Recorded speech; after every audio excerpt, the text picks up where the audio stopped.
नमस्कार। बाल विकास एवं शिक्षण शास्त्र के महत्वपूर्ण क्वेश्चन आज लेकर के आया हूं। आप लोग को पता ही है कि प्रधान शिक्षक की जो बहाली होनी है उसकी तिथि को विस्तारित किया गया है।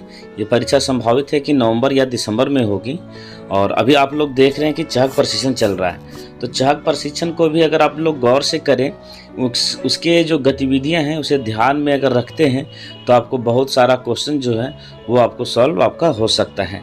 जैसा कि यहाँ पर पहला प्रश्न आपका दिया हुआ है, गतिविधियों के प्रकार हैं। तो गतिविधियों के प्रकार हैं, ऑप्शन दिया हुआ है ज्ञान प्राप्त होने वाली, ज्ञान व्यक्त करने वाली, अनुभव करने वाली, उपरोक्त में से सभी। तो हम अगर गतिविधियां करवाते हैं तो गतिविधियां से बच्चों को हम ज्ञान ही देते हैं, तो अर्थात हम कह सकते हैं ये ज्ञान प्राप्त करने वाली है, ज्ञान व्यक्त करने वाली है और अनुभव करने वाली है। अर्थात इसका आंसर हो जाएगा आपका ऑप्शन डी, उपरोक्त सभी। चलिए नेक्स्ट क्वेश्चन, शिक्षा आयोग के अध्यक्ष थे। ऑप्शन दिया हुआ है आपका डॉक्टर के.एस. कोठारी, डॉक्टर सुश्री माधुरी शाह, डॉक्टर डी.एस. कोठारी और चौथा ऑप्शन आपका डॉक्टर हरि गौतम। सोचिए कि इसका आंसर क्या होगा। चलिए इसका राइट आंसर है आपका option C, doctor D S. Kothari. हालांकि बहुत ही हल्का क्वेश्चन है, लेकिन ऑप्शन के कारण मैंने इस क्वेश्चन को इसमें शामिल किया हूं, क्योंकि आप यहां देख सकते हैं कि पहला ऑप्शन में भी आपका कोठारी है और तीसरा ऑप्शन में भी आपका कोठारी है, और उसमें और इसमें दोनों में केवल अंतर के और डी का है। अर्थात कोठारी साहब सबको जानते हैं, कोठारी आयोग, लेकिन यहाँ पर ऑप्शन जो है वो कन्फ्यूजन क्रिएट कर सकता है। तो याद रखिएगा डी.एस. कोठारी, शिक्षा आयोग का अध्यक्ष कौन थे, तो डी.एस. कोठारी। चलिए नेक्स्ट क्वेश्चन है, प्राथमिक स्तर के बच्चों का आकलन करने का सर्वश्रेष्ठ तरीका है। यहाँ आपका ऑप्शन दिया हुआ है योगात्मक कार्य, पोर्टफोलियो, आवधिक परीक्षाएं और चौथा ऑप्शन आपका गृह कार्य। आप लोग आशा करता हूं कि साथ में आप लोग भी बनाते जाएंगे ताकि आपका अपना भी खुद का टेस्ट हो सके। तो याद रखेंगे प्राथमिक स्तर के बच्चों का आकलन करने का जो सर्वश्रेष्ठ तरीका जो माना गया है वो आपके हैं आवधिक परीक्षाएं। हम बच्चे से योगात्मक कार्य, पोर्टफोलियो और गृह कार्य प्राथमिक स्तर के बच्चों से अपेक्षा नहीं करते हैं, हम आवधिक परीक्षाएं के माध्यम से ही इसका आकलन करते हैं। नेक्स्ट क्वेश्चन है, पियाजे के अनुसार विकास को प्रभावित करने में निम्नलिखित कारकों में से किसकी भूमिका महत्वपूर्ण होती है। ऑप्शन है आपका भौतिक विश्व के साथ अनुभव, अनुकरण, पुनर्बलन और चौथा ऑप्शन आपका भाषा। तो आप लोग भी बताइए कि इसका आंसर क्या होगा, कमेंट्स बॉक्स में कमेंट कीजिए।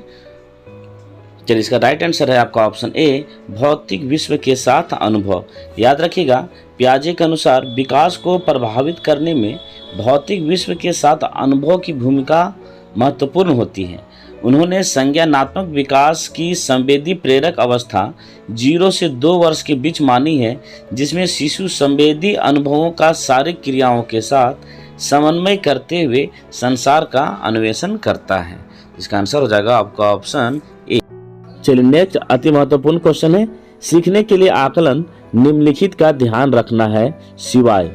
क्वेश्चन को ध्यान से पढ़िएगा, कह रहा है कि सीखने के लिए आकलन निम्नलिखित का ध्यान रखना है सिवाय। ऑप्शन है आपका विद्यार्थियों की त्रुटियां, विद्यार्थियों की अधिगम शैलियां, विद्यार्थियों की क्षमताएं, विद्यार्थियों की आवश्यकताएं। तो याद रखिएगा इसका आंसर हो जाएगा आपका ऑप्शन ए, विद्यार्थियों की त्रुटियां। चलिए नेक्स्ट क्वेश्चन, अक्सर पूछे जाने वाला क्वेश्चन में से एक है, किसी अवर्गीकृत पद्धति में सबसे अधिक बार आने वाली संख्या कहलाती है। तो याद रखेंगे किसी अवर्गीकृत पद्धति में सबसे अधिक बार आने वाली संख्या जो है उसे हम बहुलक कहते हैं। तो ऑप्शन हो जाएगा इसका आंसर बी। चलिए नेक्स्ट क्वेश्चन कह रहा है NIOS की स्थापना हुई थी। तो याद रखिएगा NIOS का स्थापना जो है वो वर्ष 1989 ईस्वी में हुआ था। तो आंसर हो जाएगा आपका ऑप्शन सी। चलिए इसका आंसर आप लोग बताइए कि क्या होगा। बच्चे में कल्पना शक्ति का विकास किया जा सकता है। यहाँ आपका ऑप्शन दिया हुआ है कहानी द्वारा, समूह कार्य द्वारा, प्रश्नोत्तरी द्वारा और चौथा ऑप्शन आपका दिया हुआ है व्याख्यान द्वारा। तो आप लोग इसका आंसर बताइए कि क्या होगा। याद रखिएगा इसका आंसर हो जाएगा आपका ऑप्शन ए, कहानी द्वारा। याद रखेंगे बच्चे में कल्पना शक्ति का विकास किया जा सकता है, तो किसके द्वारा कल्पना शक्ति का विकास होगा, तो कहानी द्वारा। चलिए नेक्स्ट क्वेश्चन को देखते हैं। चलिए नेक्स्ट क्वेश्चन है, मानवीय प्रबंधन के घटक हैं विद्यालय भवन, पुस्तकालय, फर्नीचर और चौथा ऑप्शन आपका दिया हुआ है शिक्षक, बच्चे और समुदाय। तो इसका आंसर क्या हो सकता है, आप लोग कमेंट्स बॉक्स में कमेंट्स कीजिए। चलिए, इसका राइट आंसर है आपका ऑप्शन डी, शिक्षक, बच्चे और समुदाय। याद रखेंगे मानवीय प्रबंधन के घटक कौन कौन है, तो शिक्षक हैं, बच्चे हैं और समुदाय है। चलिए नेक्स्ट क्वेश्चन, उम्मीद है कि कोई भी इसे गलत नहीं करेंगे। क्वेश्चन कह रहा है कि वर्तमान में निःशक्त बच्चों की शिक्षा को क्या कहा जाता है। ऑप्शन है आपका विशेष शिक्षा, समेकित शिक्षा, समावेशी शिक्षा और चौथा ऑप्शन आपका उपरोक्त में से कोई नहीं। चलिए राइट आंसर है इसका ऑप्शन सी, समावेशी शिक्षा। याद रखेंगे निःशक्त बच्चों की शिक्षा को क्या कहा जाता है वर्तमान में, तो समावेशी शिक्षा। और केवल निःशक्त बच्चे के लिए नहीं, हर वर्ग, हर कोटि, या बच्चा स्पेशल नीडेड हो या पढ़ने में बच्चा तेज हो या कमज़ोर हो, सभी तरह के बच्चों को एक जगह समाहित करके जो हम शिक्षा देते हैं उसे ही हम समावेशी शिक्षा कहते हैं। इसीलिए इसका आंसर हो जाएगा आपका ऑप्शन सी, समावेशी शिक्षा। चलिए नेक्स्ट क्वेश्चन कह रहा है विकृत बालकों को बनाना चाहिए।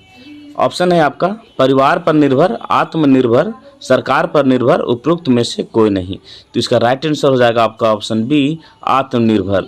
मैं शिक्षकों से आग्रह करना चाहूँगा कि यदि आपके विद्यालय में कोई विकृत बच्चे हैं तो उनके साथ वैसा कोई भी काम ना करें जो आत्मनिर्भर बनने में उस बच्चे के लिए रोड़ा हो, बाधक हो। आप ऐसा काम करें ताकि बच्चे जो है आत्मनिर्भर हो सके, क्योंकि विकृत बालकों को आत्मनिर्भर बनाना आपका ही परम कर्तव्य बनता है। क्वेश्चन कह रहा है कि समस्या हमारी और हल भी हमारा लक्ष्य है। ऑप्शन दिया हुआ आपका मौलिक शोध का, व्यवहारिक शोध का, क्रियात्मक शोध का और चौथा ऑप्शन आपका उपरोक्त सभी का। तो आप लोग सोचिए इसका आंसर क्या होगा। चलिए इसका राइट आंसर है आपका ऑप्शन सी, क्रियात्मक शोध का। याद रखिएगा समस्या हमारी और हल भी हमारा लक्ष्य है किसका, क्रियात्मक शोध का, ऑप्शन सी।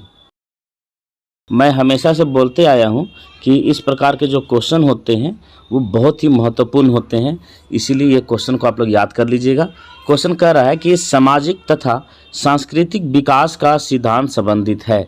ऑप्शन दिया हुआ आपका कोहलबर्ग, वाइगोत्स्की, जीन पियाजे और वाटसन। तो याद रखिएगा सामाजिक तथा सांस्कृतिक विकास का सिद्धांत जो है वो वाइगोत्स्की द्वारा दिया गया है। ऑप्शन हो जाएगा आपका बी। चलिए नेक्स्ट क्वेश्चन, ये क्वेश्चन बहुत ही इंपॉर्टेंट क्वेश्चन है। मैंने पिछले वीडियो में भी इस क्वेश्चन का जिक्र किया था और शायद ही कोई CTET का एग्जाम होगा जिसमें ये क्वेश्चन को नहीं पूछा होगा। क्वेश्चन कह रहा है डिसलेक्सिया मुख्यतः खाली स्थान की समस्या के साथ संबंधित है। ऑप्शन दिया हुआ है पढ़ने, लिखने, बोलने और सुनने। तो याद रखिएगा इसका आंसर हो जाएगा आपका ऑप्शन ए, पढ़ने। याद रखिएगा डिसलेक्सिया जो है किससे संबंधित है, तो पढ़ने से संबंधित है। चलिए नेक्स्ट क्वेश्चन है क्रियात्मक शोध का संपादन कितने चरणों में होता है। ऑप्शन दिया हुआ है आपका 4, 6, 9 और चौथा ऑप्शन आपका 8। याद रखेंगे क्रियात्मक शोध का संपादन जो है वो कुल 8 चरणों में कंप्लीट होता है, पूरा होता है, संपादन होता है। चलिए नेक्स्ट क्वेश्चन है न्यायादर्श का संबंध है। ऑप्शन दिया हुआ है आपका क्रियात्मक शोध से, मूल्यांकन से, मापन से और चौथा ऑप्शन आपका उपरोक्त में से कोई नहीं। ये क्वेश्चन जो है अब अगर मान करके चले तो इस वीडियो में कुल 3 क्वेश्चन मैंने इससे रिलेटेड दिया है। तो इसका राइट आंसर आपका क्रियात्मक शोध से। फिर से रिपीट कर रहा हूँ, क्रियात्मक शोध से कुल 3 क्वेश्चन इस वीडियो में है। तीनों क्वेश्चन को ध्यान से जरूर देख लीजिएगा। तो न्यायादर्श का संबंध किससे है, तो क्रियात्मक शोध से। चलिए नेक्स्ट क्वेश्चन बहुत ही महत्वपूर्ण क्वेश्चन है। निम्नलिखित में से कौन एक ब्लूम के ज्ञानात्मक पक्ष के अंतर्गत आता है। ऑप्शन दिया हुआ है आपका संश्लेषण, अनुक्रिया, प्रत्यक्षीकरण और चौथा ऑप्शन आपका ध्यान देना। तो याद रखिएगा ब्लूम के अनुसार व्यवहार के 3 प्रकार बताए गए हैं।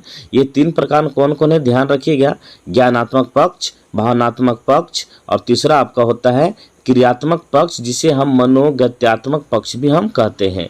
तो यहाँ क्वेश्चन कर रहा था कि निम्नलिखित में से कौन एक ब्लूम के ज्ञानात्मक पक्ष, यहाँ बात कर रहा है ज्ञानात्मक पक्ष का। तो याद रखिएगा ज्ञानात्मक पक्ष के अंतर्गत जो है ज्ञान, बोध, प्रयोग, विश्लेषण, संश्लेषण तथा मूल्यांकन इत्यादि आता है। तो यहाँ बात हो रहा था कि ज्ञानात्मक पक्ष के अंतर्गत आता है, तो यहाँ पर आपका संश्लेषण दिया हुआ है, इसीलिए इसका ऑप्शन हो जाएगा ए, संश्लेषण। नेक्स्ट क्वेश्चन, जब एक बावर्ची खाना पकाते समय खाने को चखता है तो वह खाली स्थान के समान है। ऑप्शन दिया हुआ है सीखने का आकलन, सीखने के लिए आकलन, सीखने के रूप में आकलन, और चौथा ऑप्शन आपका आकलन और सीखना। तो आप लोग इसका जवाब देंगे कि क्या होगा। चलिए, इसका राइट आंसर है आपका ऑप्शन बी, सीखने के लिए आकलन। ध्यान दीजिएगा, बोला कि बावर्ची है, खाना पकाते समय खाना को चख रहा है। तो वो चखता क्यों है? तो इसलिए चख रहा है ताकि खाना में क्या कुछ गड़बड़ी तो नहीं है, तो वो सीखने का प्रयास कर रहा है, इसलिए इसका आंसर हो जाएगा सीखने के लिए आकलन। आज के वीडियो का अंतिम क्वेश्चन है। क्वेश्चन कर रहा है, प्रारंभिक बाल्यावस्था शिक्षा में पारिवारिक पृष्ठभूमि में क्या महत्वपूर्ण होता है। ऑप्शन दिया हुआ है बाल्यावस्था की देखरेख, गुणवत्ता युक्त वातावरण, दूसरा ऑप्शन आपका दिया हुआ है पोषण युक्त भोजन, और तीसरा ऑप्शन आपका दिया हुआ है ए और बी दोनों, और चौथा ऑप्शन उपरोक्त में से कोई नहीं। तो इसका आंसर क्या होगा, आप लोग भी कमेंट्स बॉक्स में कमेंट्स कीजिए। याद रखिएगा, प्रारंभिक बाल्यावस्था शिक्षा में पारिवारिक पृष्ठभूमि में क्या महत्वपूर्ण होता है। तो आंसर इसका याद रखिएगा, बाल्यावस्था की देखरेख, गुणवत्ता युक्त वातावरण और पोषण युक्त भोजन, अर्थात ऑप्शन हो जाएगा इसका सी, ए और बी दोनों। मिलते हैं नेक्स्ट वीडियो में, तब तक के लिए नमस्कार।